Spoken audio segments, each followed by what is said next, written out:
tool that can save lives thanks to a generous donation. Montana's top climate scientists are in northwestern Montana to present their findings from the first ever Montana Climate Assessment. And after over 3 years of planning, the city of Kalispell is ready to unveil their master plan for downtown development. Powered by the Montana Television Network. This is the 10 o'clock news on KAJ, Montana's news leader. Good evening and thanks for joining us. I'm Don Fisher. Lake County prosecutors say a fatal shooting in Pablo remains under investigation, while prosecutors and law enforcement are trying to piece together what happened on that mid-September day that ended with the man being killed.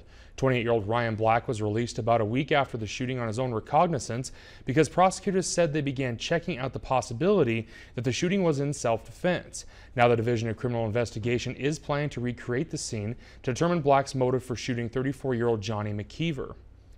Prosecutors say there is no current timeline on when the investigation will be complete, but Black does remain released pending charges.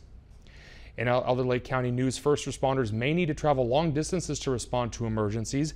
As MTN's Augusta McDonald shows us how these Lake County staff are taking the challenge with new life-saving equipment and training. When someone's heart stops beating in Lake County, sheriff's deputies might actually be the first people on scene who could save their life. Now they'll be carrying new equipment that could help them do that. 23 AEDs, that is, automatic external defibrillators, have been installed in every officer's cruiser, plus there's one in the courthouse. A local family foundation granted $25,000 to provide these devices. I was actually in the community one day and a gentleman and him and his wife walked up and says, "This is something we do in the communities. We did it in other communities. We would like to see whether Lake County Sheriff's Office would like to be part of this." And I said, yes, we would. Sheriff Bell says all deputies and many of the courthouse staff are trained and are ready to use the new AEDs. You pull this down, it's pretty simple. The green, this tab here, we pull this tab, out comes the trays you can see with the pads in it. We will open the pads up, one to go on the chest here, one to go on the side of the chest here. You push the heart button, it checks the patient, what rhythm or what it needs, or whether it needs a shock. If it needs a shock, it'll tell us. It tells you it's charging, it tells everybody to stand clear, and then you push the shock button, it will shock the person, and then it'll tell you to start doing CPR again, doing chest compressions and breathing. I know in my career, I've did CPR on five individuals, 3 adults and 2 infants, and I would love to have had one of these to increase the odds on those people. He says the devices will increase the patient's chances of surviving. Reporting in Polson, I'm Augusta McDonald for MTN News. There is also an AED in the Lake County Jail. Montana's top climate scientists presented their findings from the first ever Montana Climate Assessment throughout the day on Monday. The day wrapped up with Glacier National Park Superintendent Jeff Mao giving a speech on the intense climate shift the park saw throughout the summer and what to look forward to for the future as far as climate change goes. Mao spoke at the Flathead Valley Community College and touched on a number of topics relating to climate change in the park. He mainly spoke about the fires that burned through tens of thousands of acres over the summer, while other parts of the park strangely began to see snow. Mao also expanded on his witnessing of climate change in other areas of the United States he has worked, especially in Alaska. He ended the talk by stressing the importance of recognizing climate change as a force to deal with moving forward, to begin to adapt to that rather than to ignore it. Thinking about the changes that were talked about in the climate assessment are some of those things we have to be thinking about in terms of vulnerabilities of our structures, vulnerabilities of our trails and our roads, all our built infrastructure. We really need to be thinking as we go into the future of what's going to work for the next 100 years.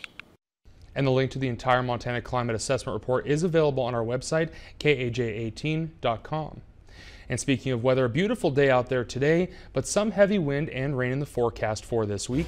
For more on that, let's take it over to Russ Thomas for his first forecast. Russ? Yeah, thank you, Don. Yeah, what a great day. Starting off with the viewer photo. This is taken by Barb Smith. Again, this is taken at Echo Lake. Beautiful day. Sunshine, blue sky. You see, often it is there, the snow on the mountain. And again, it looks like another day where we're going to see a lot of sunshine tomorrow. You mentioned the wind, and I think that really is out of the wind and the rain component. The wind is definitely the bigger story because all of western Montana at some point tomorrow is going to see a period of strong gusty winds. Not all day, but there is going to be that window for everyone, and we'll have more details on that, plus chances of rain coming up in just a few minutes.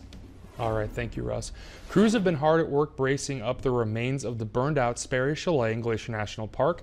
The historic landmark burned to the ground as the Sprague fire in late August. A 10-member crew flew up to Sperry Chalet last week to stabilize the walls of the dormitory before the winter sets in.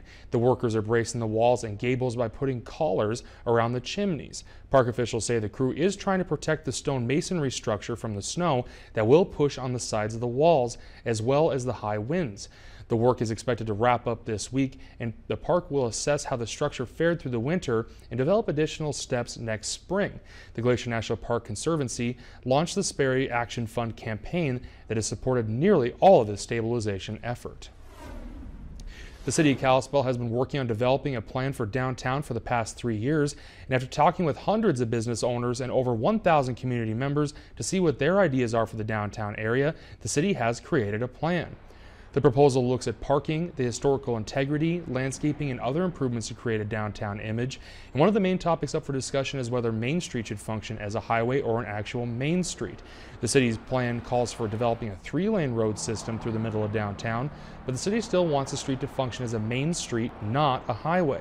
On the other side of the discussion, the Montana Department of Transportation wants to create a 4-lane road system around the courthouse complex based on the 1984 Environmental Impact Statement that says the couplet should be 4 lanes. Currently, the couplet is 2 lanes and acts as an entrance to the Kalispell community. City Planning and Building Department Director Tom Jentz says the 4-lane couplet would create more traffic than the city can handle. The traffic would be so intense, the noise would be so extreme, retail opportunities would just about be non-existent. Second concern is, as that traffic goes all the way through Maine and Idaho, that key intersection cannot handle a 50% increase in traffic volumes.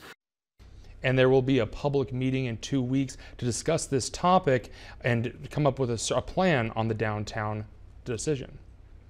Halloween is just around the corner, and Flathead Valley Community College is seeking people to decorate their trunks and hand out treats to children for the 4th annual Trunk or Treat event.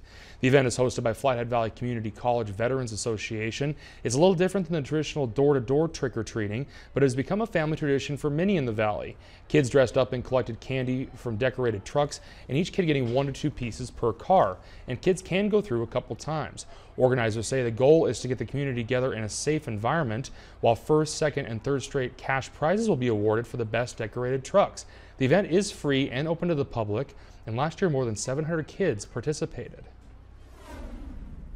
Nearly 60 pets were rescued and escaped euthanization after they were loaded onto a plane in New Mexico this morning. 20 were dropped off in Boise, Idaho, another 20 in Sun Valley, and the final 18 landed in Missoula.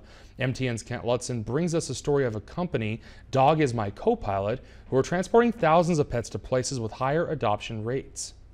Animal advocacy groups say nearly 6.5 million pets are put in shelters throughout the year, and 4 million are euthanized due to the lack of resources. Oreo here is one that was put on a plane in New Mexico this morning and is on a life-changing journey. States like Texas, Arizona, California, and New Mexico are struggling to keep up with the amount of stray pets showing up at adoption centers, some receiving nearly 100 a day. Because of this overcrowding problem, the animal shelters are left with a few options. They have 3 options. They can adopt them out, they can transport them, or they can euthanize them. And they can't transport them very far in a van, and all these surrounding facilities are in the same situation. So organizations like Dog Is My Co-Pilot, it works out really well for them. According to Rourke, until recently, these states in the South had an 80% euthanization rate. But that's where Dog Is My Co-Pilot comes into play. They transport as many pets out of these states and into facilities like the Humane Society of Western Montana, which has a high adoption rate. Our adoption program is pretty popular, so we average about 5 adoptions a day. And when we have good years like this one where we're able to help with lots of transfers and work with our regional and national partners, we can get 1,400 adoptions a year. So that's kind of our goal for this year, and we're pretty close. After Oreo, Buddy, and Bernie, along with 12 other dogs and 3 cats, landed in Missoula, their future is looking a lot brighter and are now looking for their Montana home. But Rourke said this is not a pet problem, rather a people problem. People are not spaying and neutering in the South, and that really is the key. The key is to adopt, don't shop, and spay and neuter. And if I haven't mentioned it, spay and neuter. Reporting in Missoula, Kent Lutzen, MTN News. All right, thank you, Kent. Coming up after the break, Russ will be back with a wet and windy work week forecast.